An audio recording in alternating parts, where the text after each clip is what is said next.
ሰላም ሰላም ውድ የደቡብ ሆሳና መሰረተ ክርስቶስ ቤተክርስቲያን የዩቲዩብ ቻናል ተመልካቾቻችን እንኳን ለ2018 አዲሱ ዓመት በሰላም አደረሳችሁ አደረሰን እያልን እንግዲህ በዓልን በማስመልከት እንግዶችን ይዘን ወደ እናንተ መተናል።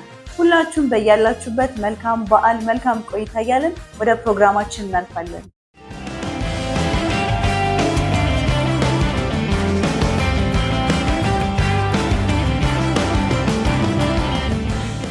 ቻችን አክብራችሁን እዚህ ስለተገኛችሁ በጣም እናመሰግናለን። እግዚአብሔር ያክብርልን እያልን እስቲ ራሳችሁን ብታስተዋውቁ። መሽካል ተቦባላለሁ ዋሪሶ እሺ፣ እግዚአብሔር ይባርካችሁ። እንግዲህ ተመልካቾቻችን ብዙዎቻችሁ ታውቋቸው ትችላላችሁ። በወንጌል በጣም በተለይ ሆሳና አካባቢ በመሰረተ ክርስቶስ ታሪክ ብዙ የምናወራላቸው በጣም እኛም ደግሞ በታሪክ ብዙ ነገር ስለነሱ ሰምተናል። ዛሬ ደግሞ በአካል ተገናኝተናል። ስለነበረው ሁኔታ እንዲሁም ደግሞ በዚያን ጊዜ ስለነበራቸው የአገልግሎት ድርሻ አሁን ስላሉበትም ጥያቄዎችን እያነሳን ቆይታ እናደርጋለን። ሁላችሁም በያላችሁበት በድጋሚ መልካም በዓል።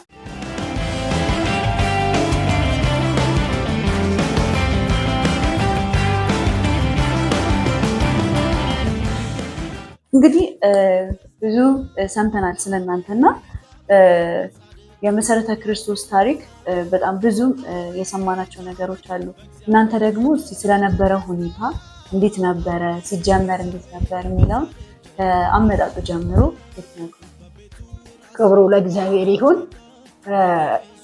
በተለይ እኔ ወንጂ ነበርኩና አገለግል ነበረ። ወንጂ መሰረተ ክርስቶስ የምትባለው በብዙ ሁኔታ ነው አገልግሎት የነበረኝ። በተለይ 74 ላይ ቸርቹ በስደት ምክንያት ሲዘጋ በ75 ወደ ሆሳና መጣ። ሆሳና ሲመጣ ሁኔታዎች ቸርቾች አሉ አልተመቹንም። ያለመመቻቱ እየተነሳ ከነበርን ነገር ማለት ነው እዛ አብረን ያሳለፍነው ሁኔታው የጻሎቱ አብሮ የነበሩ አንድነቱ እዚህ ለማግኘት አልቻልኩም። ከዛው ያው ስደቱ ነው ወደዚህ ያመጣን በሌላ ምክንያት አይደለምና ቀድሞ ግን ያረኩት ነገር ምንድነው? በዛ ክረምት ውስጥ ቤተሰቦቼ ጋር ሄድኩ። ወደዚህ ከዶይበና ወዲህ ሀወራ የምትባል አካባቢ ነው። እዛ ላይ የት እንደማርፍ ከጌታ ጋር መነጋገር ነበረብኝ። ጌታ ጋር መነጋገር ስለነበረብኝ ደግሞ ትምህርት ጨርሻለሁ።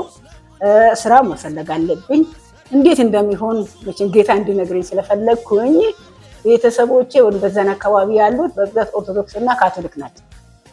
አንድ ዮሐንስ ኤርጊቶ የሚባል በጣም አብረን የምናገለግል ነበር። በተለይም ክረምት ሲመጣ በጣም ቃለ ሕይወቶች ናቸው፣ መንፈሳዊ ቤተሰብ ናቸው። በእነሱ ቤት ለ7 ቀን ጾም ጸሎት ይሰጣል። በዛን ሰዓት 7 ቀን ሲወስድ ምንም ድምፅ የለም። ከቆይታ በኋላ በ7ኛ ቀን መጨረሻ ማታ ድምፅ መጣ። የመጣም ድምፅ ምንድነው?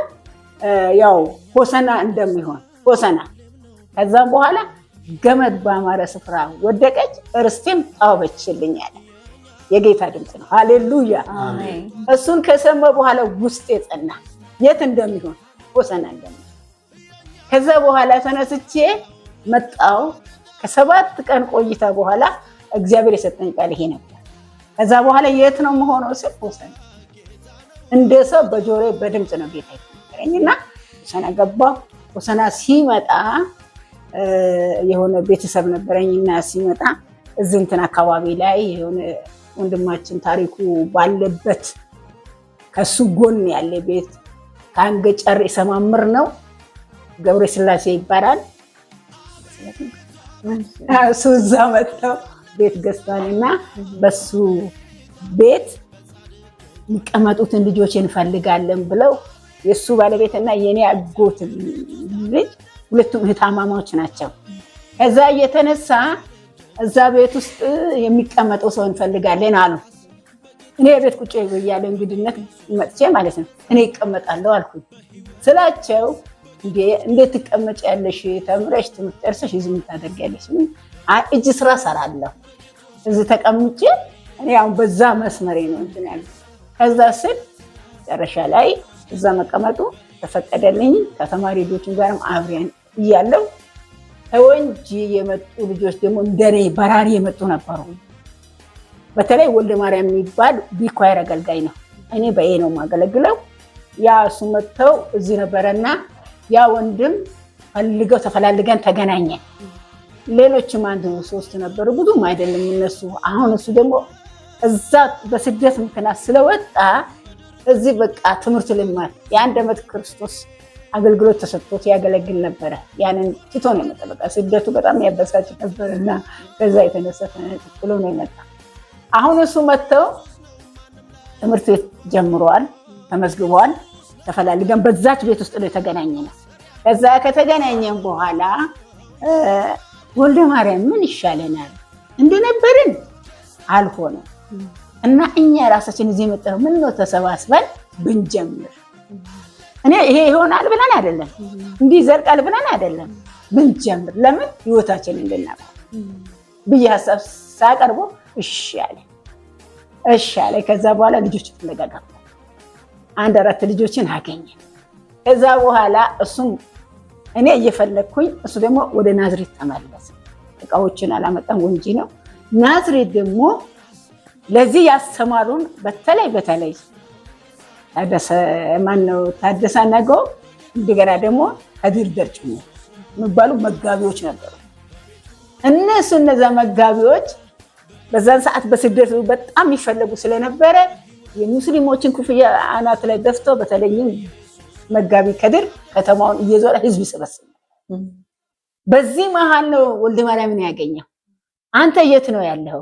እኔ ያለሁት ወሰና ነው። እንዴት እኛ አሰማርተን ጥለህ ሄድክ ተብሎ ሲጠየቅ በቃ እሱን ትንሽ እንደቆጣቆጣ ይላሉ። ከዛ በኋላ እንደዚህ ነው ስንት አላችሁ? እንደዚህ ሙሉ አለች።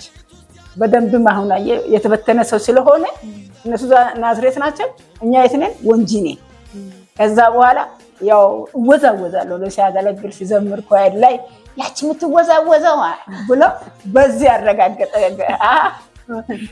ድሮም ነው ይሄ መወዛወዙ ምንም ዘመን ያመጣ አይደለም በኔ ውስጥ ያለፈና ያቺ የምትወዛወዘው አዎ እንደዚህ ሙሉ ካልተቦ ዛለች ሲባል እሺ አንድ ሰው እንኳን ብትሆን እኛን እንመጣለን ተሰባሰበዋል። ከዛ በኋላ እኛ እዛ ደግሞ እሱ ሄዶ መጣና ይሄንን ነገር አመጣል። ሲያመጣልኝ እንደዚህ ነው ሲል 4 ልጆች አንዷ ፀሐይ አንዷ ደብሎ የሚባሉ ናቸው። ያቺ ቃለሞት ገባች፣ ግን ጌት እንዳለች አላውቅም። ወደው አልተመቻትም። ያው ተስፋ የምኖርበት አይነት አይነበረም የነበረው። ወቺ ደብሎ ግን ወደ ጌታ ሄደች። ከዛ በኋላ ጋሽ ከድር እንዳለው ጋሽ ተሰጣ መጋቢት ታደሰ ስፖርት ሆቴል ለ3 ቀን አስተምሮን የጌታ ረሰተን። ከዛ በኋላ ተመልሶ በዚህ መሃል እኛ እያለን ቀድሞ አንድ ወንድም መጣ። ተማብራት ማነው? ጌቱ ኃይሌ የሚባል የዚህ ቦታ ነው። እሱ መጣ። ከትምህርት ቤት ወጥቶ ነው የመጣው። ከወልደ ማርያም ጋር የት ይገናኛሉ? አቶ ለማ ቤት ወሰና፣ አቶ ለማ ቤት ጎፈር ሜዳ። ይሄም ይጸልያል፣ እሱም ይጸልያል እዛ ቤት ውስጥ። ከዛ በኋላ እንግዲህ ጥቂት ሰዎች ስለሆኑ እየታወቁ ይነጋገራል። እዚህ እኮ አለ ብለው ወልደ ማርያም ይነግረዋል። ከዛ በኋላ ወልደ ማርያም ይዞ ወደ የመጀመሪያው ማለት ነው። ከዛ እሱ ከመጣ በኋላ ከሱ ጋራ አብረን በቃኛ ማንም ይሁን ሰው ብቻ መሰረተ ክርስቶስ ከሆነ መቼም እንጃ በዛን ሰዓት ሰይጣንን ምን ፈትሽ አይመስለኝም። መቀበል ነው መሰረተ ክርስቶስ አባል ከመጣ። ከዛ እሱ መጣና ይዞ መጥተው አመጣኋለ። እሱም ደስ አለው። አብረን አሁን በዛን ሰዓት የሃይ ስኩል አስተማሪዎች ነበሩ። ሃይ ስኩል የሺ ቻዬ ፋንታሁን የምትባል የሺ ጉብል የምትባል የሺ ጉብል ጌታ ነበር። ደርበ ሽሩ የምትባል መካነ ኢየሱስ ነበር፣ የወለጋ ልጅ ነች። እነዛን አሁን በቁጭት ቤቱም መሰብሰብ እኛም ጀመር ነው። ወልደ ማርያም በዚህ መሃል ምን እየሆነ ነው? ወደ ትምህርት ቤት ተመለሰ። የመጀመሪያ ደረጃችን ማለት ነው። ከዛ ቀጥለው ትንሽ እንደቆየ ነው ሄዱ እነሱ ማለት ነው። ትንሽ እንደቆየን አስተማሪዎችም ሄዱ፣ ቤቱም ሄደ። በመሃል ላይ ደግሞ ሌሎች እነማን መጡ አስፋውሰን የመንግስት ሰራተኞች ዋርሶ ያውኑ ባለቤት የዛን ጊዜ አገልጋይ እሱ ሁለተኛ ደግሞ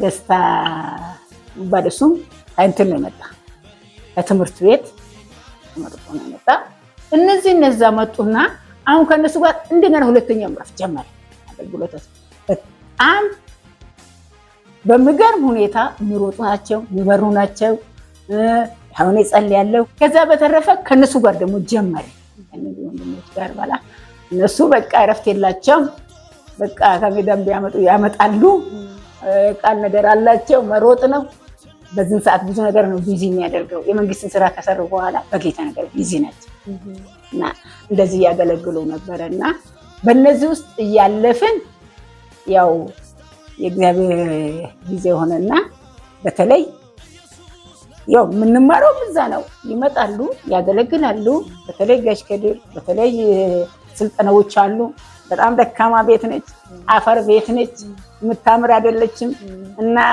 የውጩ መዝገብ 2-3 ባርዛፍ እንዴት ተመታ ነው በዛ ቤት እያደርኩ ነው አልፈራም እና ጸጋው ነበረ እና ወብሳት ጸልይ ነበረ እግዚአብሔር ነገሮችን አሰፋ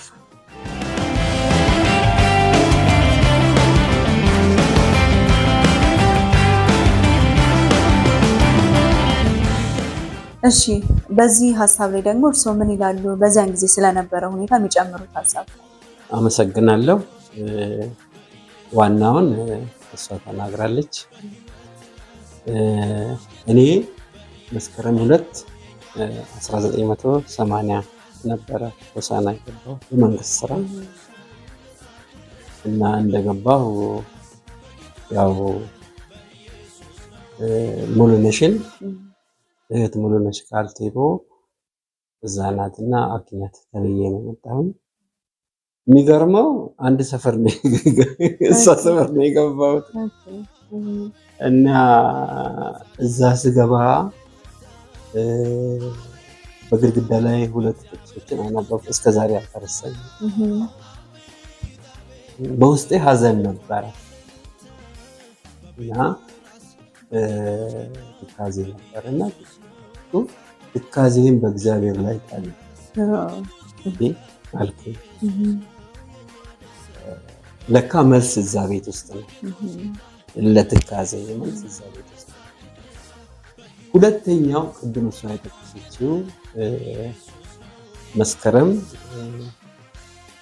7 ቀን በጌታ ፊት ቆይታ እንደመሰከረችው ማለት ነው የመጣላት በመጨረሻ የመጣላት ቃል መዝሙር 16 ሁለት መሰለኝ 6 መዝሙር 16 ነው በቅንፍ 16 ቁጥር ሁለት መሰለኝ ቼክ ማድረግ ይቻላል እና ያ ጥቅስ ግድግዳ ላይ ተለጥፏል ገመድ በአማረ ስፍራ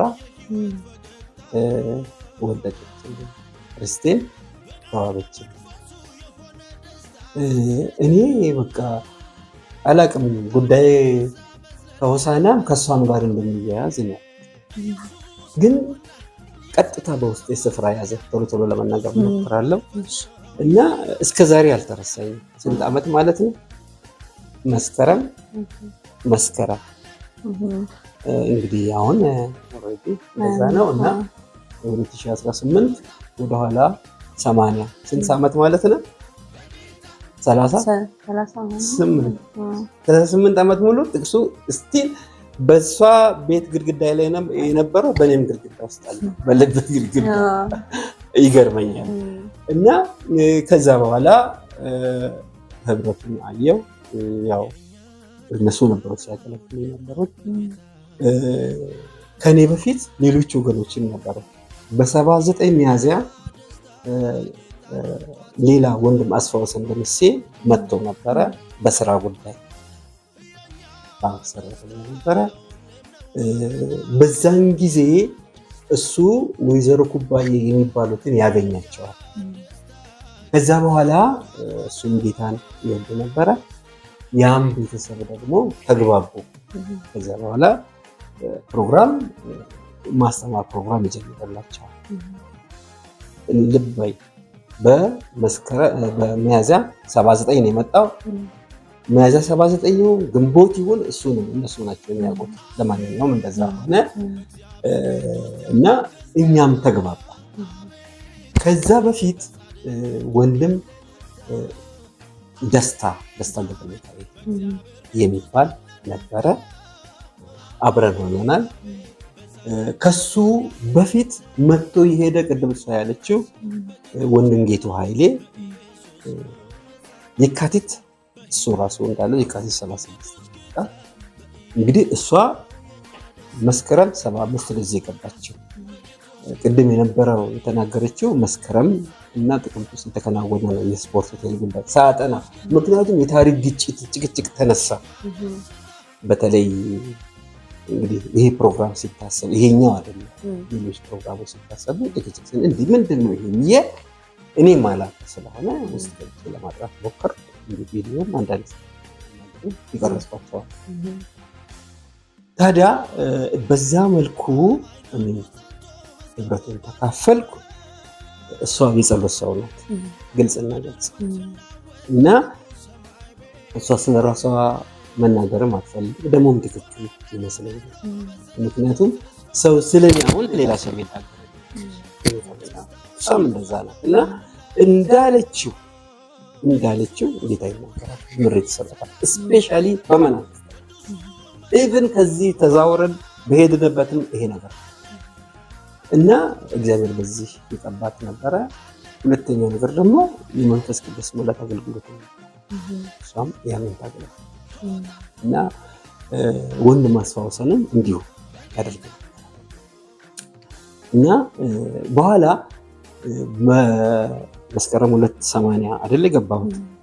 ጥቅምት ወር ውስጥ ወደ መጨረሻ አካባቢ መጋቢ ካሳ አጋፋሪ ከዋና ቢሮ መሰረት ክርስቶስ መጥተው በሆነ ጉዳይ መጥተው ያልተዋቀረ ኮሚቴ ነበር እስከዛ ድረስ ከ75 እስከዛ እና ኮሚቴ አዋቀረ። በኮሚቴ ውስጥ እኔም እሷም አለች፣ ወንድም አስፋውሰን አለ፣ ወንድም ደስ ቤቱም የወንድም አስፋውሰን ቤት ውስጥ ነው ያ ኮሚቴ ተሰራው። ሌላ ወንድም ደስታ እንደነበረ ነገር ያለው አሰፋ ሄገ ነው የሚባልም ነበረ። እሱ ቶሎ ነው ለቆ ይሄዳል። በዚህ መልክ ያው መመሪያ እየተሰጠ መማሩን ተምረን ደግሞ ማስተማሩ ቀጠለ። ኮሚቴው እኛ ጋር ስለተመሰረተ የሆሳና መሰረተ ክርስቶስ በሆሳና ተመሰረተች የሚል ነገር በዋና ቢሮ ከዛ በኋላ ስልጠናው ሆነ። ከዛ በኋላ እየሰፋን ሄድን ላለው እና ለመስፋት አንዱ እሷን ይዞ የሄደው ወንድም ስምዖን ባዲ ይባላል። ለመስፋት ወደዚህ ከሆሳና ውጭ ነገሩ እየሰፋ ሄደ። ወደ ዋና ፖይንት ትንሽ ምን ነበር አደረጋችሁ ምንም ነገር ስላለ ትንሽ ልናገር፣ ብዙ አይደለም እና በጣም ደስ እያለን ነበር እንማር የነበረው፣ እናስተምርም ነበር። ክትትሉም ጥሩ ነበር፣ ያለ እረፍት ነበር። ደግሞ ደስ እያለን ነው። የእግዚአብሔርን መገኘት ነበር። ደግሞ እግዚአብሔር ይናገር ነበር። መልእክቶችን ይሰጣል፣ ሰዎችንም ነቢያትንም እንደሚያስነሳ እግዚአብሔር በከፍታ አወጣታለሁ የሚል ተስፋ የምልም ነገር እና ያንን እየተጠባበቀ ይናገር። ታዲያ በዛ ውስጥ እግዚአብሔር አንዳንድ ነገሮችን በውስጥ ማስቀመጥ ጀመረ። ምንድነው? አንድ ቀጥታ እኔ ዘማሪ ነበርኩ። ጌታን ከተቀበልኩ በኋላ ስደተኛ ነበርኩ በእምነት ምክንያት እስልምና ቤተሰብ እና በዛ ውስጥ እግዚአብሔር መዝሙር ሰጥቶ ነበርና ያንን የመዝሙር አገልግሎት በውስጥ ያስነሳ። በተለይ ወንጌላዊ ዘለቀ ዳዲ እኔ ጋር እያደረ ትንሽ ይሄ ማይክሮ ኢኮኖሚክስ የሚል የሆነ መንግስት የሆነ ነገር ቀየረ። ያስተዳደረው መስመር ሶሻሊዝም ነበረ። በኋላ በዛን ጊዜ መጠነኛ መለቀቅ ሆነ ለኛ ድብቅ ከነበረበት እና ወንድም አስፋውሰን ቤት ለመጀመሪያ ጊዜ ፕሮግራም ተካሄደ። በ15 አንድ ቀን በዛን ጊዜ እግዚአብሔር መዝሙር ሰጠኝ። እሱን አልጠጣም። ጣፋጭ ሽቱ የመለመን ሰጠኝ። ያንን መዝሙር ቆሜያለሁ አስታውሳለሁ። ከዛ በኋላ በሚቀጥለው በ15 በተጨማሪ ወንድሞችን ሰበሰበ። አንዱ ወንድም ተፈሪ ታሪኩ፣ ወንድም ተፈሪ ኢብሮ ታሪኩ፣ አለሙ ተመስገን በወልድቾ፣ እንደገና ደግሞ ወንድም ሰላሙ አባቱ እንትን እያለብኝ አንድ ሰፈር ነውና 5 ወንድሞችንን መዝሙር አጣል የኔንም ሌሎችን ስለ መዝሙር አስተምር ነበርና መዝሙሮችን እየተቀበልን እያጣራን ስክሪፕትናይዝ እያደረግን መዘመርን ቀጠል።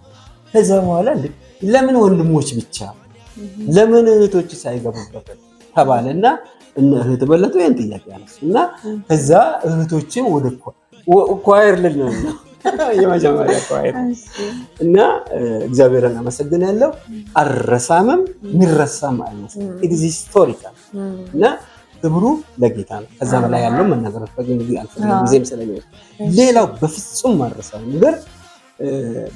ማረሳው ነገር ማክሰኞ እሷ ቤት ከነበረው ሌላ ማክሰኞ አንዳንድ ወንድሞችን አብረን እናደርግ ከሞርሲቶ ጭምር ይመጡ ነበር። የዮሐንስ ወንጌል ነበር የምናጠናው። በዛን ጊዜ ሌላ ሀሳብ መጣ። ኤፍሬምም ከኛ ጋር ነው እና በዛ ውስጥ ሌላ ሀሳብ መጣ። 12ኛ ክፍል የጨረሱ ስራ የሌላቸው አንድ አይነት ኒድ ስላላቸው ለምን በጋራ አይጸልዩ? ይሄን ሀሳብ አቀረበ። ልክ ነው እንጸልይ ተባለ። ያ ፕሮግራም ረቡዕ ሆነ። በዛ ላይ ደግሞ እኔ ማገልገል ጀመርኩ። እድል ሰጠኝ።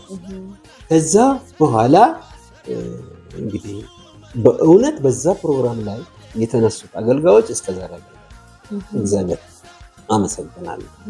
ወንድም ተፈሪ አንዱ ነው። ወንድም መጋቢ ኤፍሬም አለ፣ ታሪኩ አለ፣ ሽመልስ አለ። እግዚአብሔር ደግሞ ማቴዎስንም አስነሳልን። አስቀድሞ ሽመልስን ያስነሳልን እና ከዛ በኋላ ነው ያ ፕሮግራም የፈውስ ፕሮግራም ነው ተብሎ ጎፈር ሜዳ የሐሙስ ምሽት ላይ ተካሄደ። ከኔ ቤት ወጣ እና ልረሳ እና እነዚህ ነገሮች አሉ። እግዚአብሔር ደግሞ እያሰፋ ሄደ እና ዛሬ ለዚህ በቃ ይሄ ሁሉ እኛ ታሪክ ይሆናል ብለን አይደለም፣ እንዲህ ይሰፋል ብለን አይደለም። ግን አንድ ቃል ነገር እናምን ነበር፣ እግዚአብሔር እንደሚያሰፋ። ሌላው በፍጹም የማረሳው በነብይነት አገልግሎት አስተምር ነበር። እንዲያውም አቁሙ እናስተምራለን እኛ ጥሩ አስተምሮ ብዬ እኔ ውስጥ የፈራን ትንቢት እንዳይናገሩ ከልክል እና እንዴት አደርጋለሁ? እሺ አስተምሮ ስንት ደጋግሜ ጠየቅ። እኔ ግን ስለዚህ ስጦታ እያስተማርኩ ያንን ትምህርት አምጡ ይላል። መጨረሻ መለኮታዊ ምሪት የሚል ትምህርት ነው። እሱ ፐርሰናል ነው እንጂ የሱ አጠቃቀም እና ነገሩ ዘለ እግዚአብሔርን አመሰግናለሁ። በፍጹም በህይወቴ የማረሳው ነገር እኔ አስቤ ሳይሆን ጌታ አስበው ያደረገው ነገር ነው። ያ ብቻ አይደለም።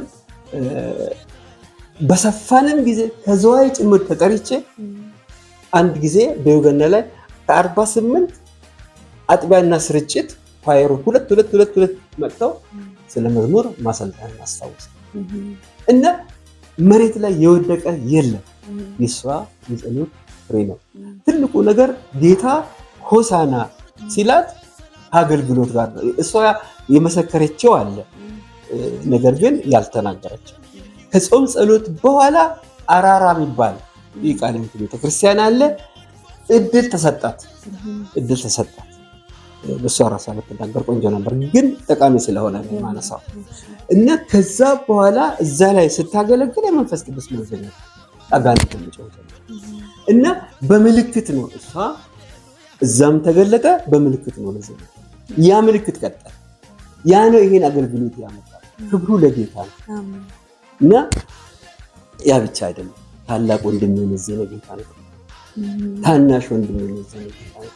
ታላቅ ወንድሜ እኔ አስቀድሞ አገልግዬ ከሄድኩ በኋላ አጄ በስደት ያ ነገር ጠፋ።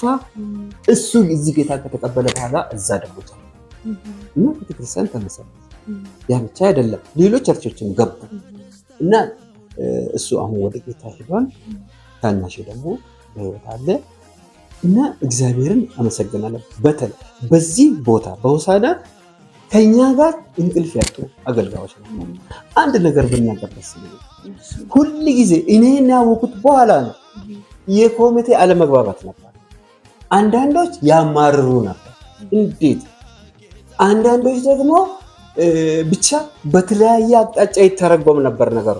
በኋላ ግን ስማር የተረዳሁት ለካ ቲም ቢልዲንግ ላይ ቡድን ምስረታ ላይ ችግር አለ።